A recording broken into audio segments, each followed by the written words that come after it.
رب ذوالجلال اس دنیا کے اندر یہاں کی مختصر سی زندگی میں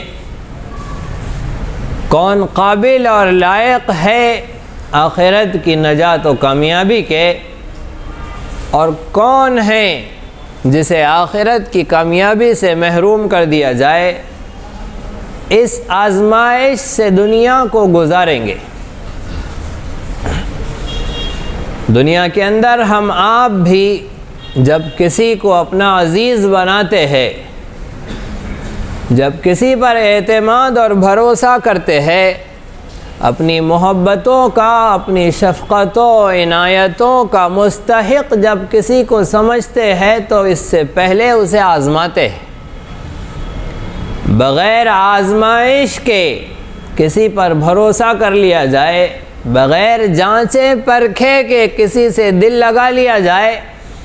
تو دنیا والے بھی تکلیف اور دھوکے سے گزرتے ہیں۔ ایک انسان کو دنیا میں دھکے کھا کر اور دھوکے اور فریب سے گزر کر جب عقل آتی ہے، جب سمجھ آتی ہے، تو وہ اسی نتیجے پر پہنچتا ہے کہ بغیر جانچے پرکھے کے کسی پر اعتماد نہ کیا جائے، کسی سے دل نہ لگایا جائے، کسی کو اپنا نہ بنایا جائے۔ جب انسان عقل و شعور کے نتیجے پر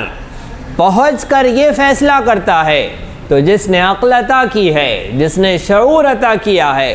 جس نے اس کائنات کا منظم اور مستحکم نظام بنایا ہے، رب ذوالجلال کا روز اول سے یہ قانون ہے،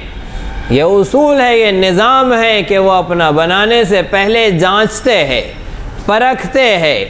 امتحان سے گزارتے ہیں، اور جو اللہ رب العزت کے اس امتحان کا پہلا پرچہ حل کر لیتے ہیں تو اسے دوسرا پرچہ دیا جاتا ہے، جو دوسرا حل کر لیتے ہیں اسے تیسرا دیا جاتا ہے۔ غرض یہ کہ بندہ رب کی محبت کے جس درجے پر پہنچتا جاتا ہے اس سے بڑے درجے والا امتحان ہوتا ہے، اور یہاں تک کہ اللہ رب العزت نے جس بندے کے لیے جو مقام متعین کیا ہے اپنے علم ازلی میں، اپنی تقدیر میں جو مقام متعین کیا ہے، اس مقام تک اس بندے کو پہنچا دیتے ہیں۔ جب بندہ خود نیت کرتا ہے، جب اس کا رب کی محبت کے سفر کے طے کرنے کا خود ارادہ ہوتا ہے، اس کی نیت میں خلوص ہوتا ہے، تو وہ رب اپنے محبین کو، محبت کے راستے کے طے کرنے والے کو ہمت دیتے ہیں، جرأت دیتے ہیں، استقامت دیتے ہیں، اس کی مدد اور اعانت کرتے ہیں، یہاں تک کہ اس منزل پر، اس مقام پر پہنچا دیتے ہیں جو اس کے لیے پہلے سے طے تھا۔ دنیا والے اگرچہ اسے دیکھتے ہیں کہ کتنی مشقتوں سے گزر رہا ہے، اور مادیت پرست اس محبت کے راہی کو دیکھ کر افسوس کرتے ہیں کہ کیسے اس کی عقل ماری گئی ہے اور اس کی سمجھ پر پردے پڑے ہیں کہ بلا وجہ اس مصیبت سے گزر رہا ہے، اور کیسے عیش و آرام کے نقشوں کو چھوڑ رہا ہے۔ انہیں کیا پتا ہے کہ یہ کس راہ کا، کس سفر کا راہی ہے۔ وہ دنیا پرست، وہ ظاہر پرست اسے آواز دیتے ہیں، اسے کہتے ہیں ارے آ جاؤ واپس ہماری راہوں پر، ارے آ جاؤ دنیا کے مزے کی اور من کی چاہتوں کے حاصل کرنے کی راہوں پر، کیوں ان مشقتوں سے گزر رہے ہو؟ جو اس راہ کا مخلص ہے اسے محبت کی راہ میں مشقتوں اور تکلیفوں کا جو لطف حاصل ہے وہ دنیا والوں کو بیوقوف سمجھتا ہے، وہ دنیا کی عارضی راحت و آرام کے دھوکے میں مبتلا لوگوں کو بیوقوف سمجھتا ہے، ناہنجار سمجھتا ہے، کم عقل سمجھتا ہے۔ وہ اسے ناسمجھ سمجھ رہے ہیں، یہ انہیں ناسمجھ سمجھتا ہے۔ غرض یہ کہ زندگی کا سفر اس طرح سے طے ہوتا جا رہا ہے، ایک کے لیے جنت مقدر ہو رہی ہے، ایک کے لیے جہنم کا سامان ہو رہا ہے۔ قرآن کریم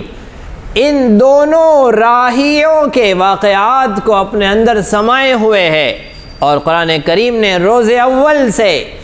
سارے واقعات کو جمع کیا ہے اپنے اندر،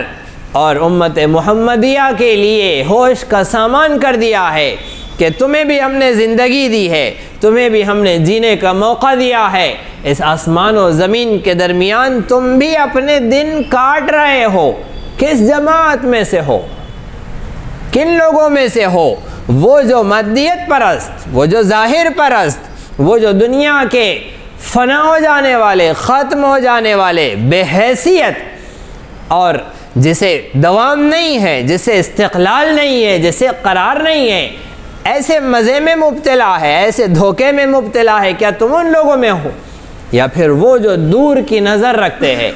جو اصل فائدے کو دیکھتے ہیں، جو ہمیشہ ہمیش کی راحت و سکون کو دیکھ رہے ہیں؟ سب سے بڑی راحت، سب سے بڑا سکون محبوب حقیقی کی محبت کو حاصل کرنے کی چاہ رکھنے والوں میں سے ہو۔ کن میں سے ہو؟ مسلمان خصوصاً قرآن کا طالب علم اپنے سلسلے میں یہ طے کرے، یہ فیصلہ کرے کہ ہم کس راہ پر ہے، ہم کون سی جماعت میں ہیں، حزب اللہ میں ہے یا حزب الشیطان میں ہے، رب کی محبت کی راہ پر ہے یا پھر دنیا کی فنا ہو جانے والی محبتوں کے پیچھے چل رہے ہیں۔ سورۃ العنکبوت جیسا کہ اس سے پہلے بھی بتلایا گیا، خصوصیت کے ساتھ اسی مضمون سے بھری پڑی ہے۔ ابتدا ہی کیسی خوبصورت ہے، کیسی جامع ہے، کیا بندوں نے جنہوں نے اس حسن ازل سے پیمان وفا باندھنے کا، اس حسن حقیقی سے محبت کا اعلان کیا ہے، کیا ان لوگوں نے یہ سمجھ رکھا ہے کہ ہم محبت کی معراج بغیر آزمائش کے عطا کر دیں گے؟ اس معراج پر، اس عروج پر، اس محبت کی انتہا پر بغیر جانچے پرکھے کے پہنچا دیں گے؟ اگر ایسا گمان ہے تمہارا تو غلط فہمی میں ہو۔ یاد رکھو، تاریخ انسانیت گواہ ہے کہ رب کی محبت کے راہی ہمیشہ آزمائشوں سے ہو کر گزرے ہیں، تبھی انہیں رب حقیقی ملا ہے، وہ محبوب حقیقی ملا ہے، اس کی محبت و چاہت نصیب ہوئی ہے۔ اسی طرح دینی، علمی، اصلاحی اور تاریخی دروس و بیانات سے استفادے کے لیے آپ کے اس چینل کو لائک، شیئر اور سبسکرائب کریں۔ یہ نغمہ حور جنت ہے، یہ ساز تم کو